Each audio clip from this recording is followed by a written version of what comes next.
తీసుకుపోయిన పిల్లల్ని కనిపెట్టి ఎప్పుడు అప్పగిస్తారు ఆగండి ఆగండి. కాస్త ఓపిక ఉండండి. ప్రశాంతంగా ఉండాలా? ఏంటి మీరు అనేది?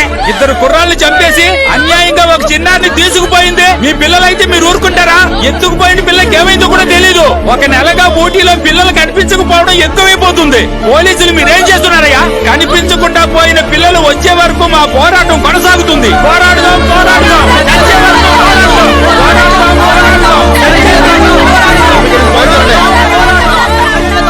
ఊటీలో ఈ రోజు తెల్లవారుజామున పోలీసులతో జరిగిన ఘర్షణలో పిల్లల కిడ్నాపర్ పోలీసుల చేత కాల్చి చంపబడింది. ఆ పిల్లల కిడ్నాపర్ పేరు జ్యోతి. తిరుపూర్ నుంచి రాజస్థాన్ కి జైపూర్ ఎక్స్ప్రెస్ లో తప్పించుకు వెళుతుందన్న సమాచారంతో తిరుపూర్ రైల్వే స్టేషన్ లో జ్యోతిని మేము అరెస్ట్ చేశాం. అప్పుడు తను కిడ్నాప్ చేసిన చిన్నారి తన దగ్గర లేదు. విచారించినప్పుడు ఆ చిన్నారిని లౌడేల్ అనే చోట తను దాచి ఉంచినట్టు చెప్పింది.